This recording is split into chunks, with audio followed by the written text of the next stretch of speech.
하지만 깊이가 있는 역사 공부, 품격 있는 새로운 인문학, 신용환의 역공 지금부터 시작합니다.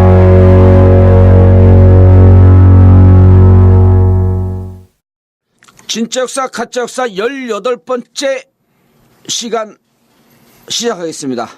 자, 역사계 심쿵 쌤.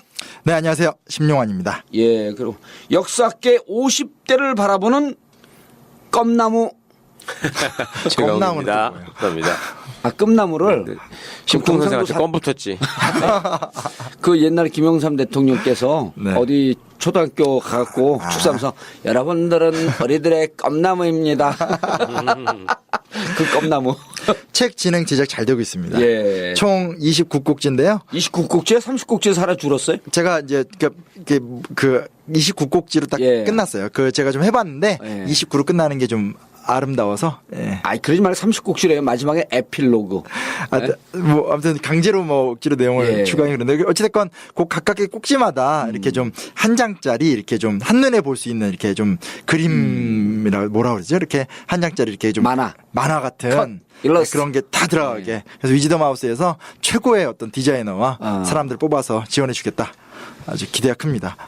마지막 그 30장을 놓아요. 30장을 놓아서 네. 우리 최변하고 저하고 그 심쌤하고 대담을 하면서 그 독자 우리 애청자 한 명을 뽑아갖고 넷이서 이제까지 역쭉하면서 어떤 느낌이었었냐 하는 걸 대담집을 갖고 하나 넣는 거예요. 그것도 좋죠. 예. 어차피 뭐 후반. 근데 얘기하다 보니까 이게 논리가 안 맞는다. 왜냐하면 책이 끝나기 전에 예? 네. 책이 다 끝난 다음 대담을 해야 되는데 우리가 방송할 땐 책이 덜 끝났잖아. 아니 그래도 방송을 다 들으신 분들이 있으니까. 아, 그럴까요? 네, 어, 책에 그렇게 들어가면 그것도 되지 괜찮을 뭐. 것 같아요. 마지막에 대담으로 너무 재밌어요. 네, 네. 방송하면서 느꼈던 소외, 들으면서 예. 느꼈던 거, 그다음 역사 무지 정봉주를 보면서 느꼈던 분노 막 이런 걸 얘기해야 되거든. 자, 18번째 지난 시간에 독립협회에 대한 개괄적인 얘기를 끝냈고요. 네. 독립협회가 이렇게 깨졌다. 근데 오늘은 독립협회를 둘러싼 정치의 역학관계. 네. 왜냐면 요렇게만 배우면 우리나라 역사 공부가 재미가 없는 거예요. 예. 학생들한테. 어차피 해서 또 졌네. 아. 왜냐면 갑신정변 날라갔죠. 익숙한 패배주의. 네. 동학 날라갔죠. 독립회 날라갔죠. 학생들 가르치다 보면 맨날 듣는 얘기 그거예요. 우리나라 역사 재미없어요. 이 패배의 역사 못 들어배워요. 그 맨날 지잖아요. 그래요? 해도 안 되잖아요. 그러니까 애들이 이제 솔직한 이게 속내를 가끔 얘기하는 경우가 있어요. 예, 그렇기 때문에 디테일에 강할 필요가 있는 거죠. 왜냐하면 우리가 성공의 이야기는 아니지만 예. 그 안에서 정말 의미 있는 분투들을 많이 했다라는 것에 대해서 이 디테일에서 승부를 보면 충분히 가능하기 때문에 뭐 그런 얘기죠. 근데 그렇게 생각하는 분들은 이게 패배한 역사로부터 배울 때 진정한 교훈이 나오는 건데 저는 지난번에 우리가 국정화 때 한 번 가갖고 예. 제가 한홍구 선생님 인터뷰 예. 난 아주 인상적인 게 70년대에 대학을 다녔단 말이에요. 그분이 예. 80년대도 다녔고 예. 저도 이제 같은 시기에 다녔잖아요. 네. 저한테도 얘기하면서 그러는 거예요. 역사라고 하는 것은 맨날 지는 것 같은데 되돌아보면 우리가 이기고 있다. 네. 70년대 80년대는요. 대학교 앞에서 책가방을 다 이렇게 센터 깐다 그러잖아요. 불신 검문을 해요. 네네. 상사회나 가요? 지금 대학생들 그거 뒤진다 그러면 심선생 그거 안 당해본 세대구나. 저희 때는 경찰이 없었어요. 아니 우리 때는요. 서울 시내 곳곳에 전경이 있고 사법경찰이 있으면서 지나가다가 가방을 이렇게 보자 그래요. 불법 유인물이 아니, 있다고. 학교 앞에도 아니야. 전철역마다 다 있었는데. 뭐. 그렇죠. 다 예. 있었죠. 그러니까 전철을 타러 가면 데모 집회 있을 때는 한 10대 번은 센터를 까이는 거야 이게. 네. 아, 가면서 계속? 가면서요. 그 표 개찰구 그 앞에 서 있어 짭새가. 예. 그럼 가방 달라고 의뢰 주는 거야. 다 뒤지고. 그러면 여학생들 가방 보면서 낄낄거리면서 봐요 그거를. 안 줄 수가 없거든. 그리고 우리 80년대 초반엔 또 뭐냐면 대학에 사법경찰들이 들어와 있어요. 그러니까 그게 진짜 사법경찰 들어갖고 계장 과장들이 총장하고 앉아갖고 학교 대책을 수기해. 참나. 그 학교에 근로장학금이라는 게 있어요.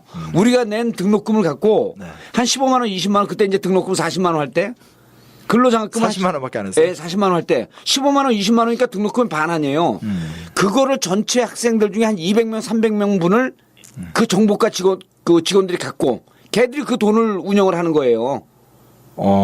대학이 하는 게 아니라 대학이 하는 게 아니죠. 그 대학이 주는데 형식적으로는 진짜 웃긴다. 야 이번 뭐 그 무슨 과 학생 누구 주세요.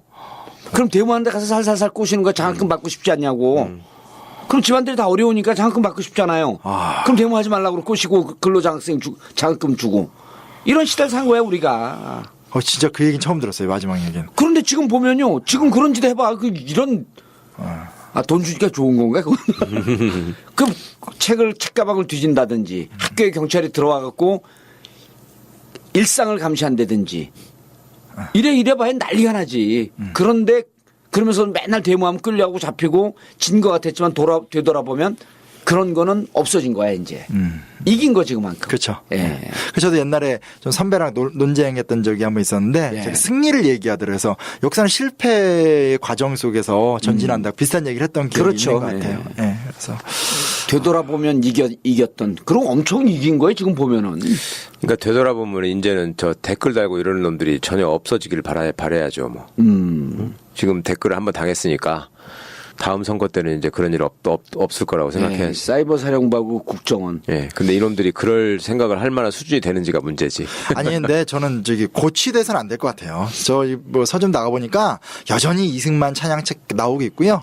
뭐 여전히 그들은 정말 굳건하게 계속 활동하고 있더라고요. 그래서 그럼요. 분위기가 이렇다고 해서 오히려 이렇게 되게 풀어져 있으면 안 되는 것 같아요. 제 친구가 또 하나 올렸는데 막 이렇게 약간 욕식으로 이제 지도 일하다는데 뭐 얘기하신 무슨 세월호나 국정원이나 이게 한두 가지가 아닌데 총선 끝났는데 다 까먹었냐 멍청이더라 뭐 이런 식으로 이제 자기 이제 잘했네. 네, 올렸는데 너무 사실은 공감이 되더라고요. 그럼요. 네. 그냥 솔직히 좀 그렇거든요. 저도 요즘에 그냥 뭐 제가 정치를 잘 모르니까 함부로 말 못하겠지만 뭐 하고 있지? 뭐 이런 약간 느낌? 그러니까 지금 저번에 뭐 의원님 얘기하셨던 치열한 토론, 앞으로의 아젠다 이런 거의 느낌은 잘 안 오고 그냥 뭐. 근데 겉으로 표면에 이제 그런 그 우려가 좀 있긴 한데 전국구 팟캐스트 해보니까 네네. 그렇게까지 우려할 건 없는 게 일단 이 우리 쪽의 정치 팟캐스트 관련 팟캐스트를 듣는 숫자가 예. 2배 이상 늘었어요.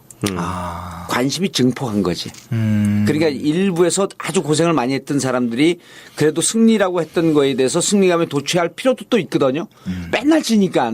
그래 맞아요. 그건. 그 승리의 그 달콤한 경험도 향유하면서 또 근데 바닥으로 보면은 많은 사람들이 정치에 더 많은 관심을 갖고 정권을 교체해야 되겠다는 이 열정은 총선 이후에 확실히 만약 총선 졌어 봐요. 네. 진짜 이제 자포자기하면서 절망한 거지. 그렇죠.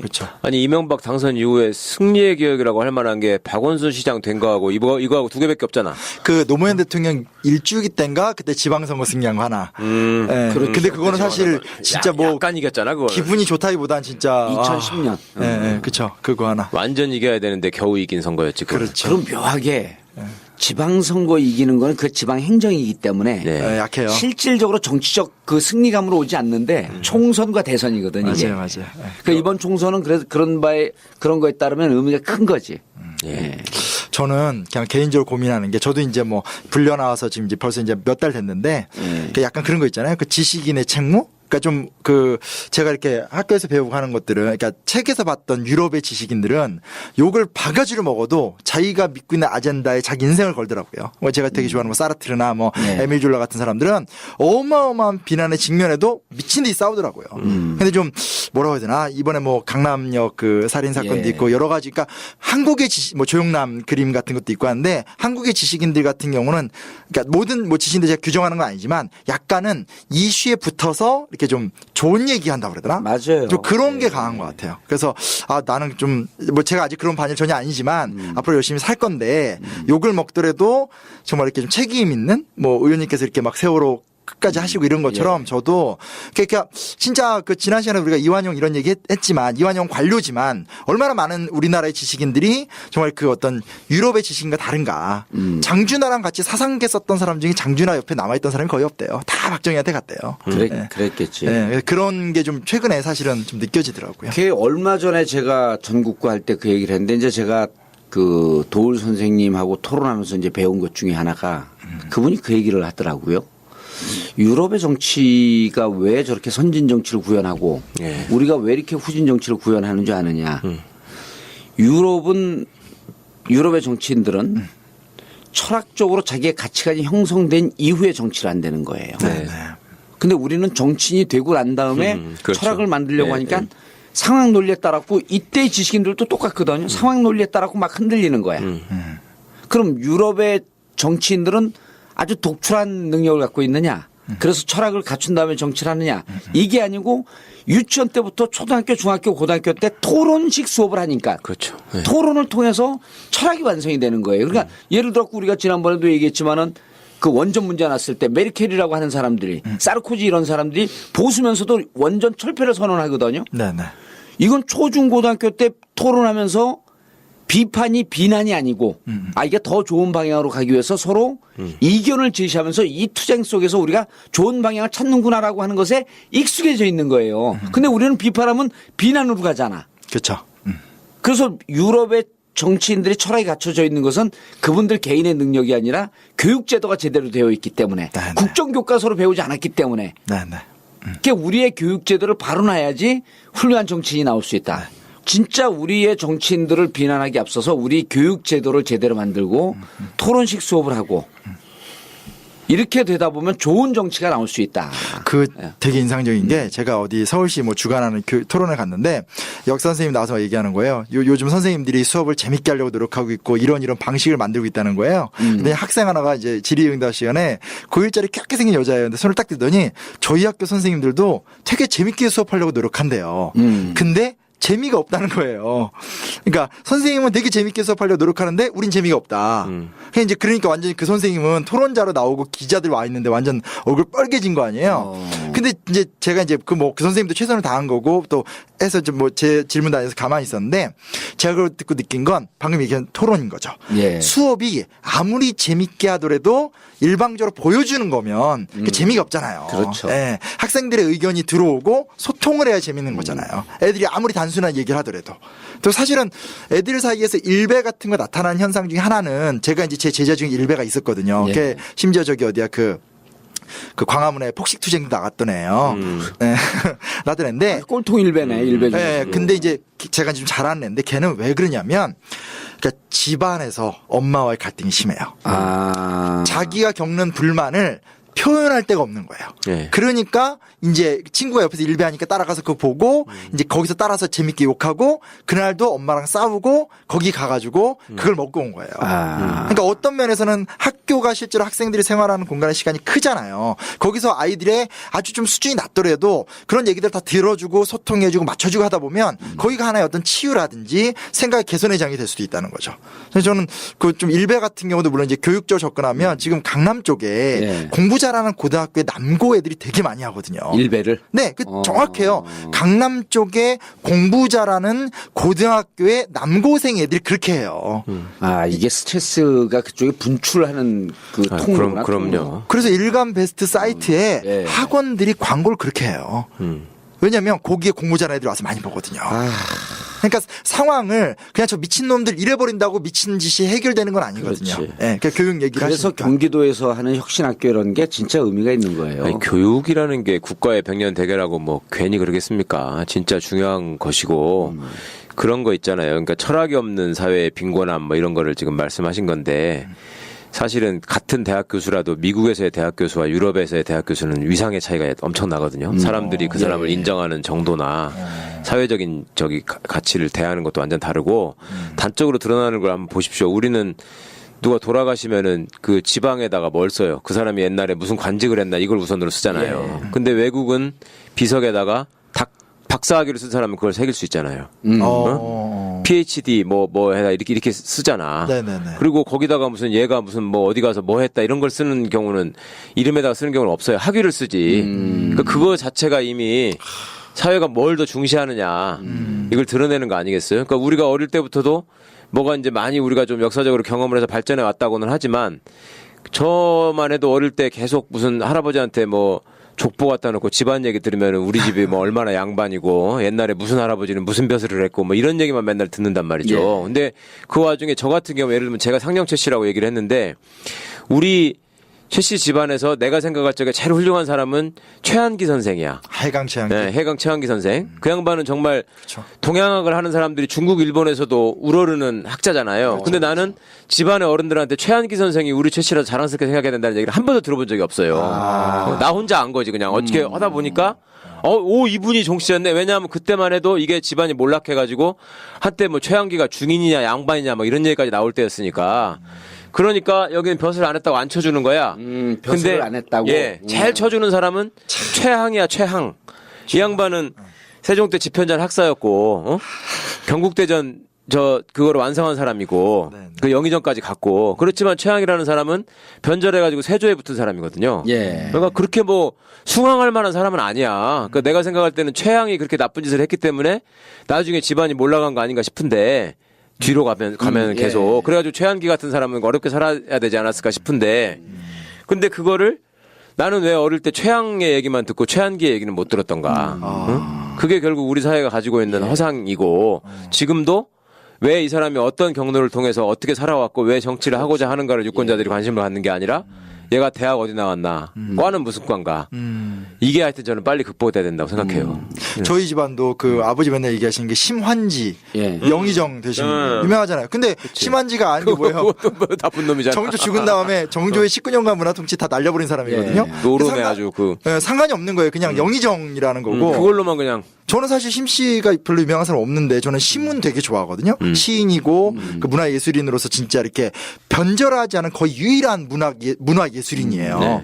근데 그거는 이제 제가 그래서 어렸을 때 아는 게 심은밖에 없으니까 아버지한테 그런 얘기하면 에이 어디 그런 막 이러면서 이제 분위기가 이제 뭐 관직을 몇 명을 배출했고 세종대왕 와이프가 심 씨거든요. 그렇죠. 그거 맨날 얘기하고 명종비가 심 씨고 그러니까 방금 말씀하신 거 보니까 저도 그 생각이 나네요. 그런 거 보면 우리 아버지가 훌륭하신 분이네. 우리 아버지는 조상 얘기 안 하고 자기 얘기만 해. 그러고 그러니까 지금 사람들이 뭐 변절했네 어쨌네 소리를 들어도 가서 무조건 감투 하나 얻으려고 하는 게 똑같은 심리 아니겠어요? 그럼 묘비에 그거 쓰이고. 네, 그거 얻는 놈이 짱이더라 이런 거지 뭐. 근데 제가 하나 알려드릴게요. 네. 묘비에 네. 국회의원만 기록이 되지 네. 국회의원 몇 선은 기록 안 해요. 그거 조선 의원들이 많이 주장하시는 예, 얘기지. 그래갖고 3선 4선 한 인간들 잘 들어. 오래 하는 게 중요한 게 아니고 좀 인간답게 제대로 정치인답게 하는 게 중요한 거예요. 그 성균관 유생들은 반발하잖아. 옛날에는 국회의원은 그거는 관직이 아니기 때문에 아, 쓰지 그렇지. 말라는 거야. 현고 국회의원이 이렇게 쓰면 안 된다는 거야. 그치. 거기다가 행정부 출신들만 쓸 수 있지. 그렇지. 예. 아니 뭐 이제 재선 3선 하시면 되니까. 예. 아니 안 한다니까요. 안 쓴다고. 국회의원은 딱 한 번만 하면 거기다가 되는 거야. 삼성 국회의원이 이렇게 안 이렇게 쓴다 안 이거지. 써요. 그냥 국회의원 이렇게 쓴다고. 제 말은 이제 앞으로 하실 거니까 너무 질투하지 마세요. 자, 예, 앞 얘기가 좀 길었는데 이제 독립협회 좀 여러 가지 있는데 옛날에 독립협회 책 제목에 예. 진짜 누가 썼는지 기억이 안 나는데 토론 공화국을 꿈꾸다 이런 책이 하나 나왔던 적이 있어요. 그 말이 너무 멋져요. 왜냐면 독립협회는 이 1896년부터 시작해서 이제 한 2,000명으로 시작해서 최대 4,000명 정도 그러니까 회원 명수가 회원이? 네. 예. 근데 이거가 적은 게 아니에요. 왜냐면 현재 우리나라에도 대표적인 시민단체가 10,000명 넘는 시민단체 몇 개 없어요. 그러니까 이게 좀 문제죠 우리나라가. 예. 예. 근데 하여튼 이 시작하는데 그 1896년 8월 29일부터 총 34회가 진행이 되는데 매주 일요일마다 토론회를 벌입니다. 그래서 그 찬성과 반대 어떤 주제를 정하고요. 찬성과 반대 2명씩 나오게 한 다음에 둘이서 막 토론을 해요. 예. 그리고 방청객의 다수결을 통해서 그날의 승리 가부를 정하는 이렇게 매주 했다는 거예요. 약 2년 동안. 예. 네, 이런 것들이 이제 일단 어떤 독립협회가 낳은 새로운 문화인 거죠.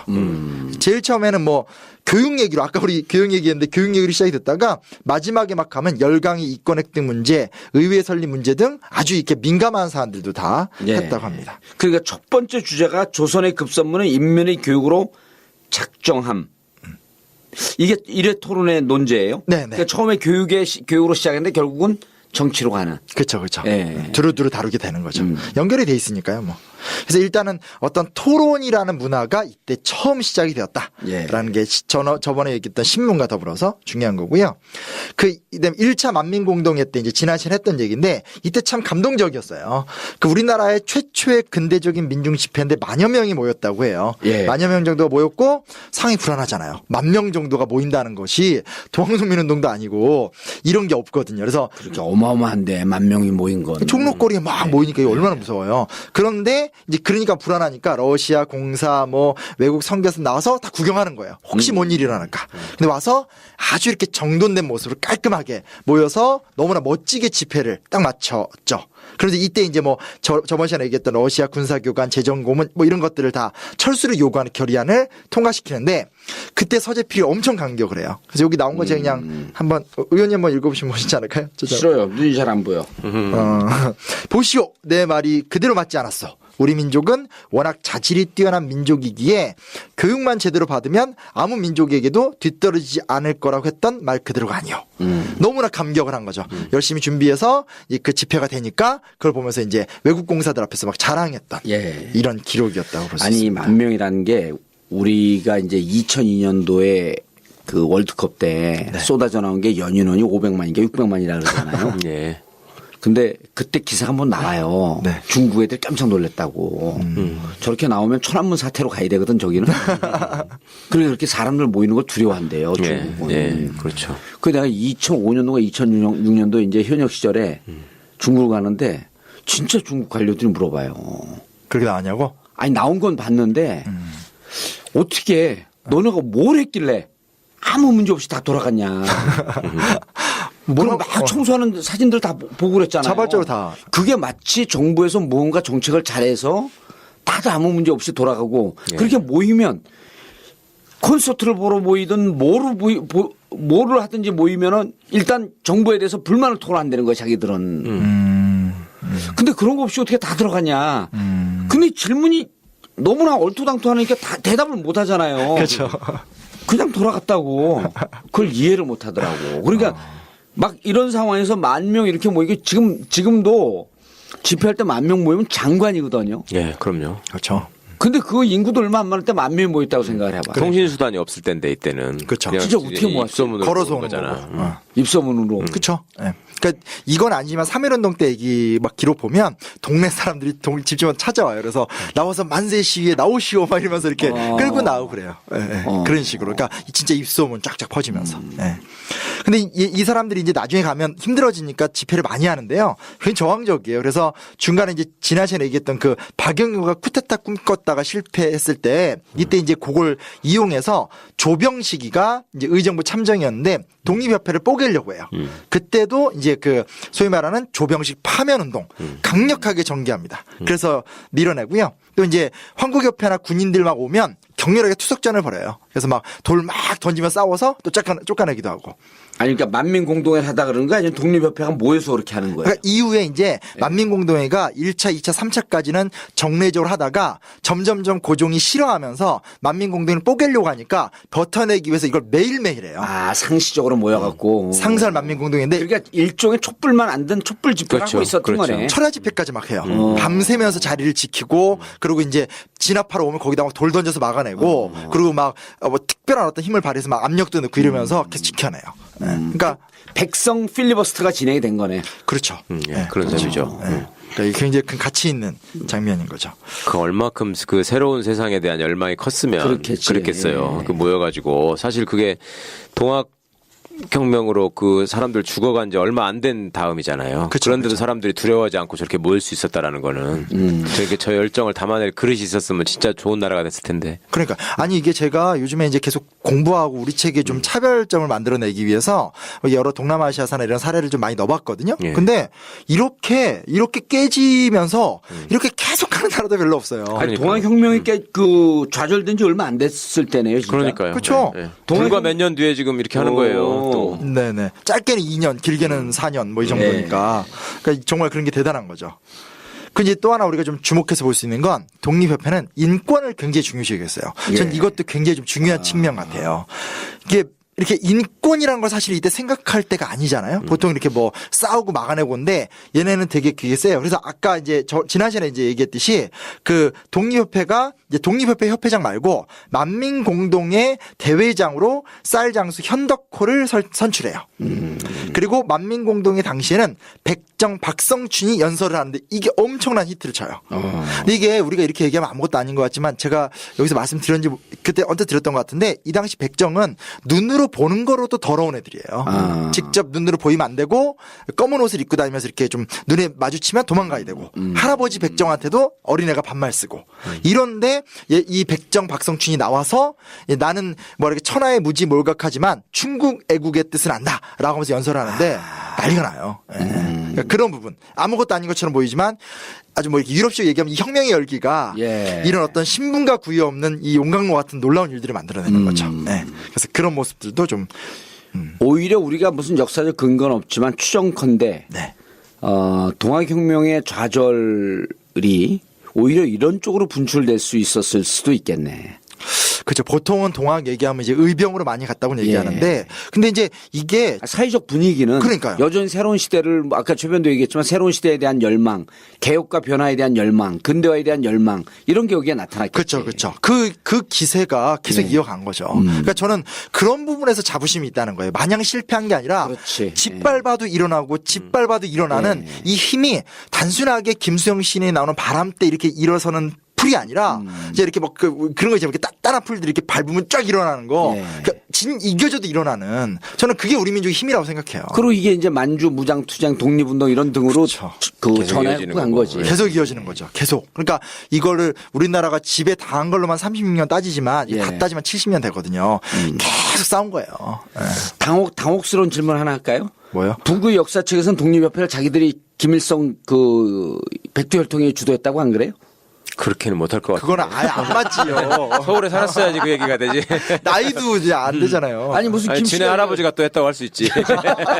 아니 그러니까 백두혈통 그 위에서 할아버지 세대에서 그렇잖아요. 이 책 말미가 북한 사회주의 역사인데 예. 이제 어찌됐건 김일성 얘기를 해야 되는데 자료를 계속 검토하는데 북한에서는 이렇게 주장하고 있는데 이거는 의심을 받고 있다. 북한에서는 이렇게 주장하고 있는데 이렇게 의심을 받고 있다. 아, 독립협회하고 연결된 건 하나도 없어요? 미쳐버릴 것 같아요, 진짜 제가. 동학은 아예 연결된 게 없어요. 그건 말이 안 돼요. 그 김일성 아버지 가족 얘기는 너무 정확한 얘기 기록들이 많아서 아. 그걸 그렇게 엮을 수가 없어요. 아, 본인도 그렇게 엮진 않았고. 네. 그냥 날조하기는 좀 쉽지가 않다. 그죠. 이거 너무 근데 이 방송을 듣고 이제 또 연결을 시키지 않을까?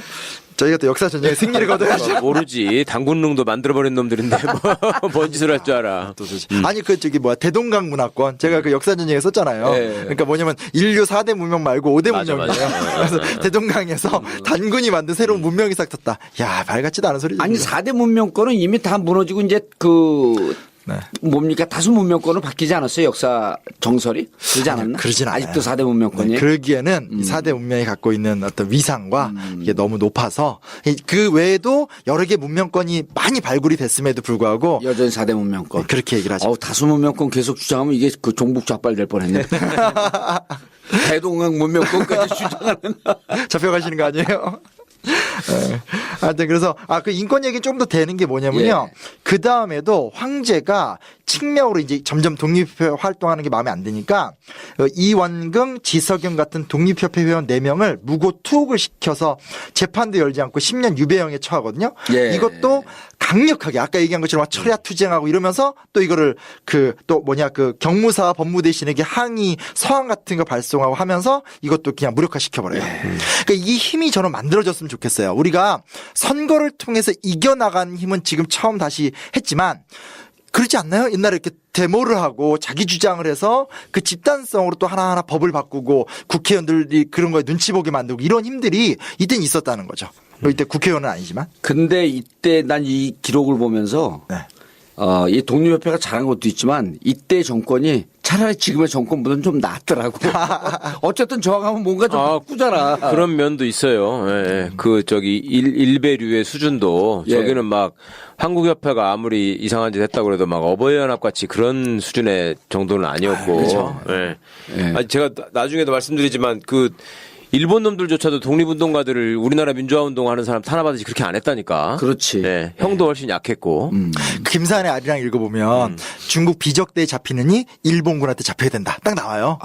왜냐면 비적대에 잡히면 쥐도새도 모르게 죽는 거고. 아니 그러니까 진짜 40년 초반 43년 이때 역사 기록을 보면요. 진짜 저 정도면 가서 사형을 당할 건데 뭐 1년 있다가 나왔다. 예, 막 이런 그런다니까요. 기록들이 있어서 예. 이게 뭐지? 그러니까요.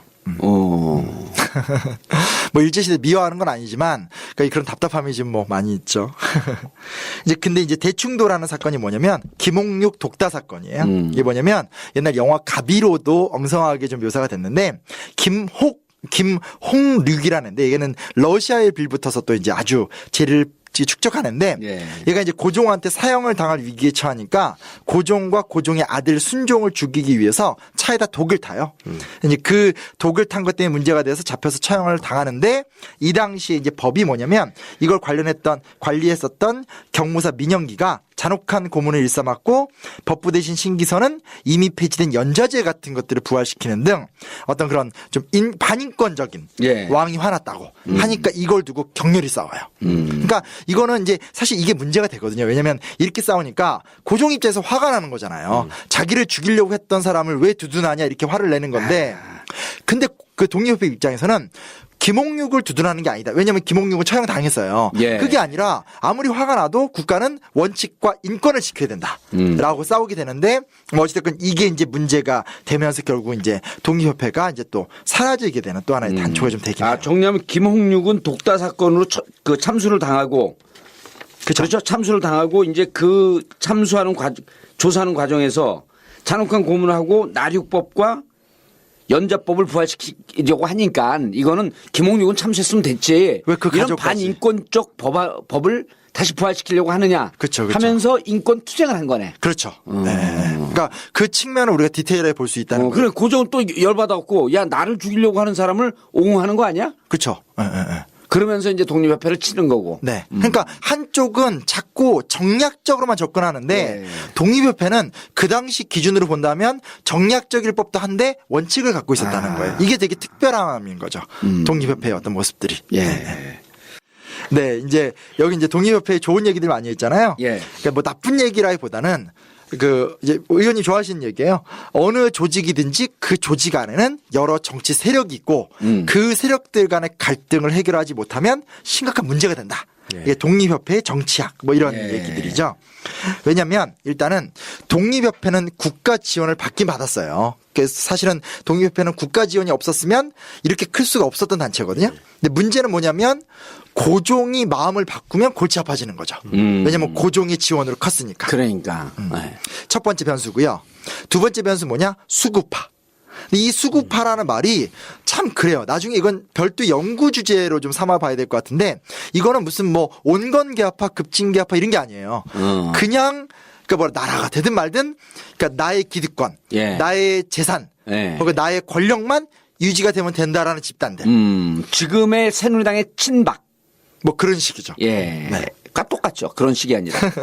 그러니까 진짜 한국 수구 세력의 역사는 한번 정리해 볼 만해. 어떤 상황에서도 나쁜 짓을 하면서 지꺼만 챙기는 정말 그 들 족보가 있잖아요. 이게 이렇게 밟아도 일어나는 이런 족보가 있는가 하면 정말 이 쓰레기 족보도 있기 때문에 이 족보를 한번 정리를 해야 돼 정말. 그러니까 이거 노론사관 이런 건 너무 단순해요. 예, 그건 진짜 조금 그렇고. 이건 진짜 제가 좀 대학원 가서 이거 해서 논문 쓸까 이렇게 이렇게 아니 이게 방송하면 안 되는데. 방송이 더 재밌는 주제네 그게.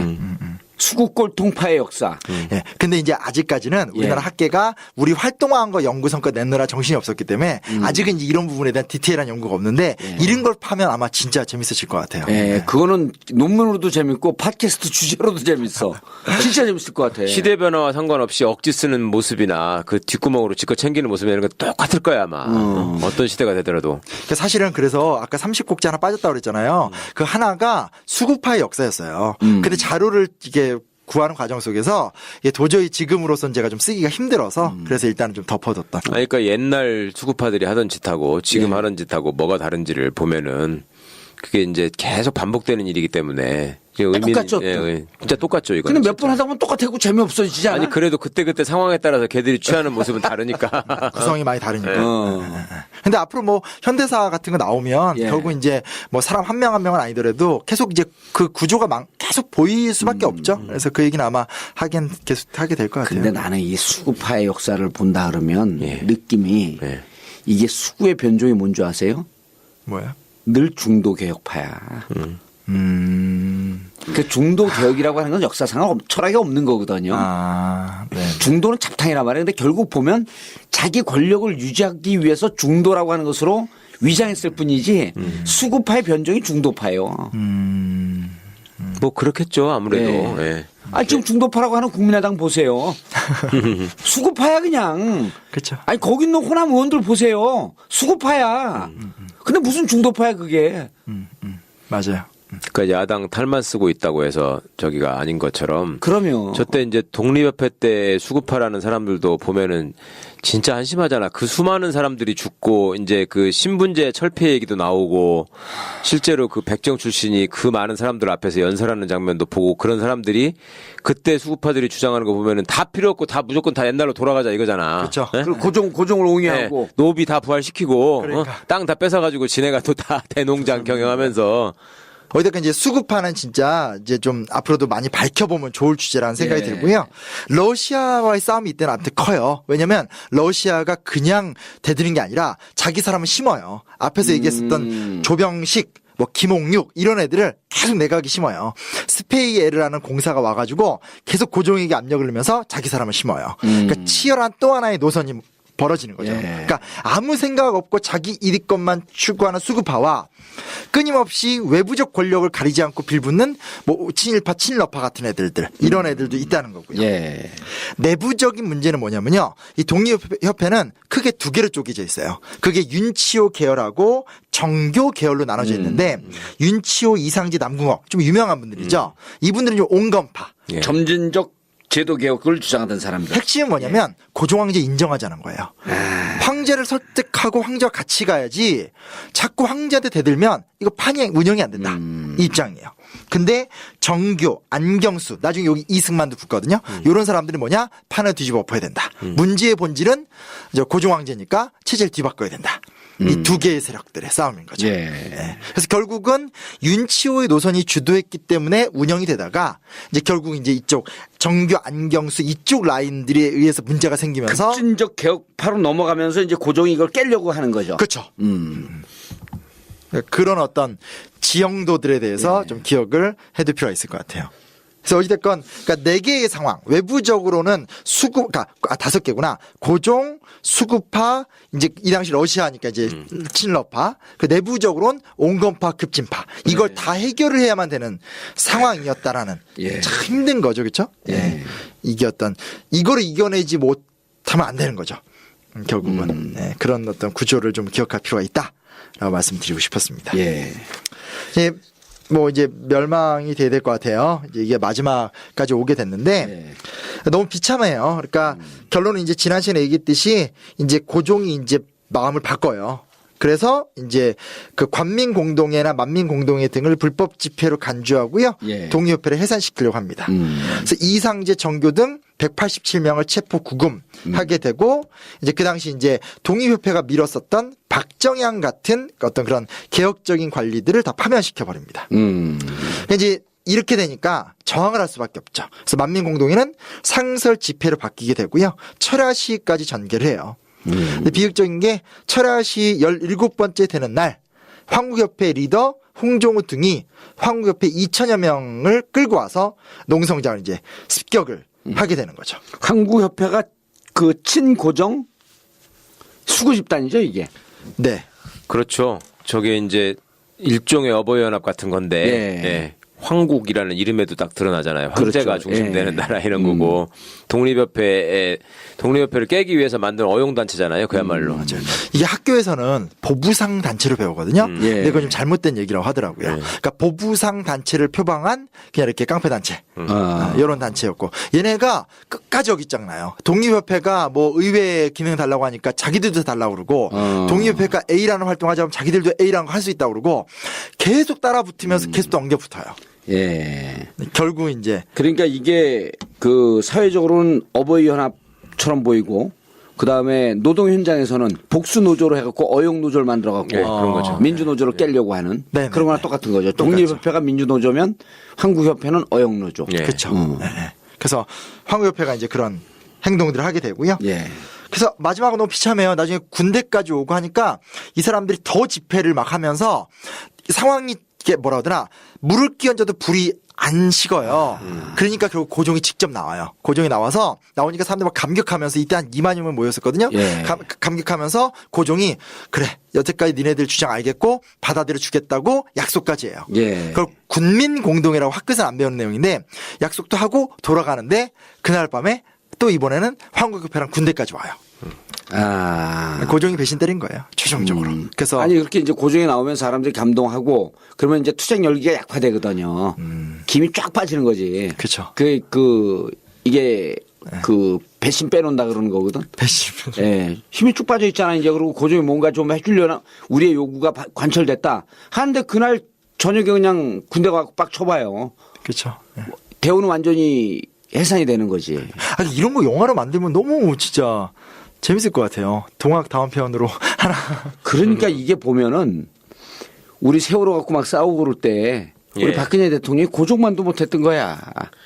능력적인 면에서도 나와갖고 막 달래는 척하면서 한 번 그랬지. 가족들 청와대로 불러갖고 하얀 옷 입고. 원하는 대로 다 들어주겠다. 언제든지 나를 만나면 예. 언제든지 오라. 그리고 그때부터 한 번도 안 만난 거 아니에요. 그렇죠. 배웠네 여기서. 네? 그리고 이제 뭐냐면 그 외국 공사들도 발을 빼요. 그 영국이나 미국 공사들은 무력 진압은 찬성하지 않는다.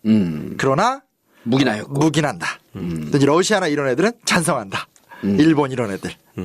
그러니까 이제 소위 말하는 약간 근거리 두고 직접적인 이해관계가 없는 열강들은 입에 발린 좋은 소리 하면서 손을 쓱 빼는 거고 이해관계가 걸린 러시아나 일본은 무력 진압에 적극 찬성한다. 예. 라고 나가야 되는 적극 거죠. 찬성을 했던 묵인했던 조선의 민족적 열기가 상승하는 거에 대해서는 다 반대했던 거 아니에요. 그렇죠.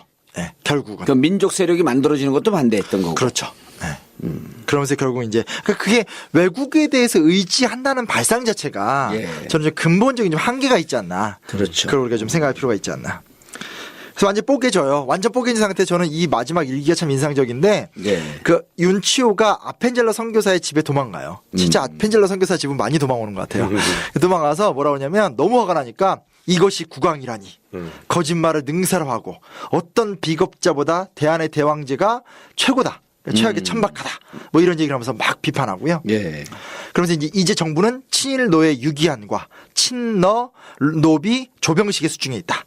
나라 다 망했다 그 얘기인 거죠. 예. 그리고 이제 너무 화가 나는 게 뭐냐면 앞에 이제 서재필은 만민공동회 같은 거 하면서 진짜 민중에 대한 기쁨을 막 노래하잖아요. 여기서 예. 이제 그들 그러니까 민중은 어떤 그 우리의 투쟁을 몇몇 독립주의자들과 정부 측과의 개인적인 다툼으로 간주하고 있다. 그러니까 우리는 이렇게 절박하게 싸우고 있는데 민중들은 저것들 그냥 세력 다툼하는 거다. 예. 이런 식으로 막. 그래서 맨 마지막에 뭐라고 하냐면 우리는 참으로 어리석었다. 임금도 그렇듯이 국민들도 마찬가지다. 그들이 노예로 사는 것은 당연한 일이다. 완전 역사에 대한 절망이네 절망. 절망이죠. 예. 예. 얼마나 많은 노력을 했는데 결과가 이렇게 되니까. 생각해 보세요. 이게 가면 열심히 데모하고 있는데 거기에 막 황국협회 걔네도 국민이잖아요. 예. 그런 사람들이 와서 몽둥이를 때리고 막 그 꼴을 보고 있으면. 근데 윤치호도 나중에 친일파가 돼요? 네. 예. 아이씨. 그거 지금 물어보지 말지. 근데 윤치호는, 윤치호를 변명하는 거 아니고요. 윤치호는, 그러니까 되게 뭐라 하냐. 학자들이 보통 뭐라 하냐면 조선의 리얼리스트. 그러니까 되게, 그러니까 너무 현실 속에 이 이외에도 노력 많이 하거든요. 그러면서 너무 조선 민중들한테 좀 이렇게 뭐라 하더나 이렇게 좀 실망한다고 그러더나 좀 그러면서 약간 그 아주 시니컬하게 변절하는 케이스예요. 예. 알겠습니다. 조약과 경제 문제 이거 아까 강조하던 부분 지난 시간서부터 네네. 요걸 한번 좀 얘기를 하시죠. 이게 무척 저는 감동적으로 읽었는데. 네, 그러니까 이제 지금까지 얘기는 짧게 예. 보면은 다 이제 어떤 그러니까 그러니까 역사를 바라보는 제일 나쁜 시각은 첫째는 인물 사관이에요. 전 그렇게 생각해요. 물론 이제 인물을 두고 얘기하는 게 좋지만 역사라는 거대한 바다 안에서 인물은 너무 작거든요. 아무리 김구를 존경하고 이승만 어쩌고저쩌고 하더라도 그 둘에 의해서 세상이 어떻게 가는 건 아니니까. 그렇죠. 예. 그래서 저는 기본적으로는 인물 중심 사관은 좀 그러니까 하지 말자는 얘기는 아니지만 좀 낮은 거라고 생각하고요. 두 번째는 뭐냐면 정치사로만 보는 거. 너무 정치사로만 봐버리면 지금 독립협회 활동의 의미가 너무 퇴색되잖아요. 그렇죠. 근데 이제 의원님 말씀하셨듯이 사실 독립협회가 지켜내고 싶었던 꿈은 우리나라가 이대로 가면 완전히 먹힌다는 거죠. 즉 국제조약 함부로 맺으면 안 되고 그리고 정치, 경제, 사회 부분 특히 경제와 사회 부분에서 어떤 제대로 된 어떤 국가 운영을 하지 않으면 나라가 망한다. 예. 그거를 지켜내기 위해서 이렇게 4년간의 치열하고 처절한 투쟁을 했었다라는 예. 측면을 좀 같이 좀 생각을 해봤으면 좋겠다는 얘기를 여기다 이제 쓰게 된 거죠. 예. 그러니까 지난 시간에 얘기했던 상권 침탈, 이권 침탈, 금융지배, 토지 약탈 이런 등등의 경제적 상황에 대해서 문제 제기를 가장 전면적이고 적극적으로 했던 게 독립협회였대요. 종합적이고요. 예. 그러니까 냉정히 따져서 동학농민운동 같은 경우는 그 파워는 셌지만 이런 것이 이렇게 좀 섬세하지 못했잖아요. 체계적이지 아니었고. 그렇죠. 근데 이렇게 최초로 체계적으로 운동을 했던 예. 유일한 단체가 되는 거죠. 그러니까 고종 입장에서 연착륙을 하려고 했으면 갑신정변을 일으켰던 사람들을 조금 더 공부를 시켜가지고 제대로 된 선진 지식인으로 만들고 예. 그다음에 이제 독립협회 같은 이런 자발적인 움직임이 있을 때 이거를 수용해서 의회로 만들고 그러면은 자기 입장에서도 사실은 권한은 좀 줄어들지 모르겠지만 예. 왕실을 보존하면서 나라도 지킬 수 있는 방법이 됐을 수 있는데 그렇죠. 예, 이 사람은 오로지 그냥 어디든지 나를 보호해줄 사람만 찾아서 돌아다니다가 그리고 모든 자기 권력의 근간을 예. 그 러시아에 의존했고. 예. 그러니까 계속 센 놈이 누구냐 이거 그렇죠. 봐서 이제 그러니까 그쪽으로 민족의 붙어서, 주체 예. 세력이 예. 성장하면서 그로부터 왕권이 나온다라고 하는 예. 이런 거에 대한 역사적 철학적 인식이 부족했던 거예요. 그러니까. 그러니까 지금의 박근혜 대통령한테도 제가 참 불안한 것이 예. 이 사람 오로지 자기 권력을 유지하는 것밖에 생각을 안 하잖아요. 그렇죠. 그러니까 그리고 미국 급하면 미국한테 예. 전화하고. 뭐 또 상황 봐가지고 또 저기 하면 중국에 붙었다가 예. 막 이런 식으로 하니까 지금 그 능력 면에서나 모든 면에서 정치력의 면에서 고종 시절의 혼란을 지금 불러일으킬 가능성이 높은데 예? 정말 이 사람이 권력에 집착하는 이거를 빨리 중단을 해야지 자기를 위해서도 좋은 일이지 예. 자칫하다가 나라 망합니다 진짜. 그리고 현명한 국민들이 지금 총선에서 심판을 했으니까 그나마라도 좀 희망을 갖는 것이지 안 그랬으면 어쩔 뻔했어요 이거. 그러면 나라를 절단시킨 게 이때 당시 보니까 고종과 황국협회인데 예. 고종은 지금 박근혜 대통령으로 환치해도 정확하고 황국협회는 친박으로 환치시켜도 정확해요. 수구파. 수구파. 황후협회는 어버이연합. 아니 어버이연합이 아니고 그 권력 내부에서는 아, 네. 권력 내부에서는 친박으로 보는 게 맞다니까. 그렇죠. 네. 예. 권력 옹이 세력들. 권력 옹이 세력들. 그러니까 그로 인해서 결국은 독립협회가 박살나고 조선이 망하는 거 아니에요. 예. 그렇죠. 똑같은 거지. 지금 대한민국을 망하기 위해서 지금의 그 현대판 고종, 박근혜, 현대판 황국협회, 친박. 계속 그걸 시도를 했던 거죠, 이제. 독립협회로 그나마 상징되던 그 어떤 양심적인 세력들을 깨버리려고. 예. 그러다 이제 총선을 통해서 한번 실패를 했는데. 실패를 했죠. 이 사람들이 포기하지 않았다는 거죠, 지금. 그 현대판 독립협회 전국구. 예. 아이고. 진가요? 그러니까 역사를 예정설로 빠지면 안 되는 게 예. 우리는 이게 결론을 알잖아요. 예. 근데 이 결론으로 우리가 그렇게 쉽게 빨려들지 않았다는 거예요. 예. 엄청 치열하게 싸웠고 이제 두 분께서 계속 얘기를 해주셨지만 사실은 그때 고종이 본인의 안위가 아닌 국가의 안위 속에서 많은 선택을 했다라면 본인의 안위도 더 확실하게 책임질 수 있었던 거죠. 그렇죠. 그러니까 이렇게 했어야 되는 거예요. 우리 지금도 보면 정치인들이 해야 되는 게 누가 반대를 하면은 예. 왜? 무슨 이유로? 이걸 들어야 되거든요. 그렇죠. 네, 예, 예. 아니 다들 IQ 100 넘고 머리 좋은 사람들이 모여서 집단적으로 때로 반대하게 되면 네. 저 사람들이 미친 사람들이 아닌 바야 뭔가 이유가 있는 근거가 거지. 있고 예. 이유가 있는 거 아니에요. 예. 그 이게 그 한자에서 역지사지라 그러잖아요. 입장을 바꿔놓고 보면 도대체 저 사람들이 왜 저렇게 난리 피우지? 왜 그러니까요. 촛불을 들고 나오지? 왜 저렇게 광화문에서 2년 동안 저러고 있지? 예. 그럼 이유가 있다라고 무슨 이유가 있겠지? 그러고 귀만 열면 되는 거거든요. 그렇죠. 예. 근데 저놈들이 내 권력에 도전하고 그렇죠. 아니 저는 다른 거 다 떠나서 사람이 울면 이게 측은지심이라는 게 있잖아요. 예. 누가 꼭 어떤 사람이 공개적인 장소에서 울고 싶어 하겠어요. 근데 그 가슴이 찢어지는 어떤 그런 모습으로 울면 아니 그동안 뭐 그런 거 있잖아요. 아버지가 자식을 때리다가도 아빠가 아들이 아버지한테 막 아버지 어떻게 나한테 이럴 수 있어 해준 게 뭐여서 펑펑 울면 아빠가 때리던 손을 멈추고 좀 이렇게 다 이해 못 하더라도 그래 그만하자 뭐 이런 거 있잖아요. 근데 제가 왜 이 얘기를 왜 하냐면 어떤 책을 봤는데 노동 문제에 관련된 책인데 감수성을 얘기하더라고요. 노동은 월급을 얼마 주고 무슨 구조를 어떻게 만들고 그게 아니라 노동 문제의 본질은 노동자들의 고통을 이해하는 감수성이 퍼스트라는 거죠. 공감이죠 그게. 그렇죠, 그렇죠. 공감. 네. 그게 너무 안 되잖아요, 이 사회가. 그러니까 너무 그게 참. 그때 그 박근혜 대통령 국회에 들어갈 때 세월호 가족들이 부모들이 엄마들이 살려주세요 그러고 외치거든요. 그렇죠. 네. 제발 이걸 해갖고 우리도 죽겠으니 우리 좀 살려주세요라고 외쳤는데 눈길 한 번 안 주잖아요. 그러니까요. 그걸 보고 심리 전문가 이명수 선생 정혜신 박사 남편. 예, 예.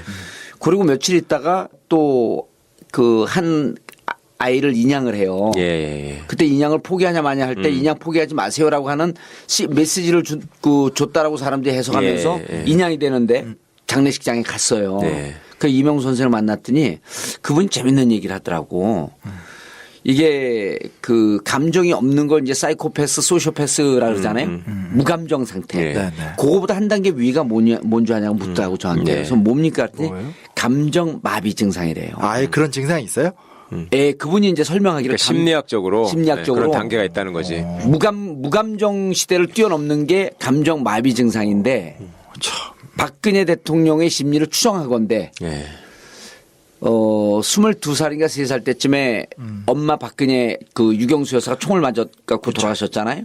그리고 그로부터 4년인가 5년 뒤에 또 아버지 박근혜 대통령도 또 자기가 27, 28살 때쯤 박정희 대통령이 총을 맞아갖고 돌아가셨는데 마음속에 이런 게 있다는 거예요. 너희들이 아무리 슬퍼도 엄마 아빠를 비전시 상태에서 총탄으로 잃은 나보다 더 슬퍼? 하는 이게 감정 마비 증상이 있다는 거예요. 그 세월호 가족들의 감정을 전혀 공감하지 알 수가 없다는 거야. 그러면서 그분이 그것도 벌써 지금으로부터 2년 가까이 됐는데 저런 감정 마비 증상의 리더가 있기 때문에 우리 대한민국의 앞날이 너무나 끔찍하다. 끔찍하다. 근데 그러면서 오로지 지금도 보면은 권력 보유에만 관심이 가 있는 거 아니에요. 그렇죠. 지금의 친박의 행태를 봐요. 끔찍해요. 섬뜩섬뜩하잖아. 그렇죠. 이게 나라의 미래가 어디로 가는지. 아니 나라의 미래 고민 안 해도 좋은데 새누리당의 미래는 고민했으면 좋겠어. 그렇죠. 새누리당의 미래도 고민 안 하는 것 같아요. 진짜 안 하는 것 같아요. 네, 저는 나가려면 나가라. 뭐 할 줄 알았는데 안 하더라고요. 안 하더라고. 전 이번에 그 박원순 서울시장 골목 그 유명하잖아요. 근데 예. 뭐 감동적으로 봤고 원래 좋아하던 시장님이 좋았는데 뭘 느꼈냐면 그러니까 한편에서 되게 씁쓸해지더라고요. 그러니까 오늘 독립협회가 뭐 고정 얘기도 예. 있지만 핵심이 뭐냐면 쉽게 말하면 이 당시 민중들이 알아서 이걸 다 한 거잖아요. 예. 토론회 열고 직접 오고 같이 토론하고 이렇게 해서 여기까지 온 거거든요. 옥바라지 마을. 네, 이번에. 그러니까 이 독립협회를 통해서 우리가 느낄 수 있는 건 이게 우리 민중의 힘이라는 거거든요. 예. 근데 그 마을 얘기를 보면 제가 그 영상을 보면서 좀 화가 났던 게 물론 이제 박원순 시장님께서 되게 잘한 건 너무 좋은데 잘했죠. 예. 정말 잘하시죠. 근데 뭘 느꼈냐면 아니 이게 무슨 암행어사도 아니고 예. 서울시장이 온갖 곳을 돌아다니면서 저렇게 해야지만 돌아갈까. 예. 저기에도 무슨 그때도 그 앞에서 무슨 도시국장인가 와서 예. 그러니까 고위공무원 아닌가요 그런 사람들이? 예. 그러니까 좀 누군가가 와서 해결을 해줘야지만 되는 게 아니라 예. 그 단위 공무원이라면 그 공무원 직위까지 올라가기 얼마나 힘들었어요. 그 안에서의 다 행정고시 패스했고. 그러니까 서울시는 다 패스했어요. 똑똑한 사람들이고 예. 그러니까 합법적인 틀 내에서도 좋은 일 할 수 있는 게 많고 그런 식의 어떤 좀 양심이나 어떤 뭐 그런 좀 자율성 같은 게 좀 중요한 게 아닐까. 그러니까 그 영상 보면 너무 좋으면서도 아니 저렇게 하면 도대체 시장님이 뭘 다 해야 되고 시장님하고 날아가면 이 얘기를 들으면 우리 심영원 선생님이 이게 탁월한 해안이 있는 것 같은데 왜냐하면 잘 본 거예요. 저는 그거 보면서 너무나 화가 났던 게 이거는 서울시 공무원들 들으면 제 얘기 좀 귀담아 들으세요. 그리고 여기 심영원 선생님 오늘 지적한 것도 귀담아 들을 필요가 있는데 이건 박원순 시장 길들이게 한 겁니다. 예. 시장이 오는 날 아침에 그걸 강제 철거했잖아요. 그렇죠. 이거는요 서울시 고위 공무원들의 묵인하에 연계가 되지 않았으면 철거 못해요. 그렇죠. 그래서 이거 철거한 거에 대해서 그냥 거기서 화를 내고 절대 재개발 없습니다라고 선언을 했는데 실질적으로 이 국장들 과장들 저는 연계가 돼 있다고 확신합니다. 그 연맥인 거다 그냥. 연맥인 시장을. 거죠. 예. 그리고 이게 철거가 되고 재개발이 돼야지 거기에서 공무원들 떡고물 떨어지는 겁니다. 저는 무척 부정적으로 봤어요. 그걸 보면서 시장이 오는 날 아침에 재건축 재개발하는 업자들이 무슨 힘이 그렇게 있을 것 같아요. 맞아요. 이거 오늘 우리가 하겠습니다. 혹은 그 날짜를 디데이를 잡아갖고 시장한테 거의 실력 행사를 한 거예요. 맞아요. 이거는 그 자리에서 화낸 것으로 끝날 게 아니고 국장들 과장들 이 담당 건축가 이거 분명히 작업한 인간들이 있습니다. 이분들 색출해갖고 처벌해야 돼요. 생각을 해보세요. 공교롭게도 시장이 오는 날 그걸 아침에 철거래. 이상하지 않아요? 새벽 5시 10분. 그러면 이거는 서울시 공무원들하고 어느 정도 아주 긴밀하게 담합이나 내통되지 않았으면 불가능한 일입니다. 이걸 봐줘야지만이 그래서 저는 보면서 한편으로 좀 또 씁쓸한 게 박원순 시장이 잘하는데 공무원들의 정무적 장악 능력은 떨어진 거 아닌가라고 하는 그런 우려가 들더라고. 이건 공무원들이 동의하지 않으면 할 수가 없었던 일이에요. 그러니까 민선이니까 예. 또 이제 또 다른 거 하시면 또 언제 다 돌아다녀요, 이거를? 그리고 이제 임기 끝나시면 또 바뀔 거 아니에요. 그럼 도대체 난 도대체 그렇게 머리 좋은 사람들이 왜 공무원이 아니, 내 얘기 어떻게 생각했어요, 그 최 변호사님?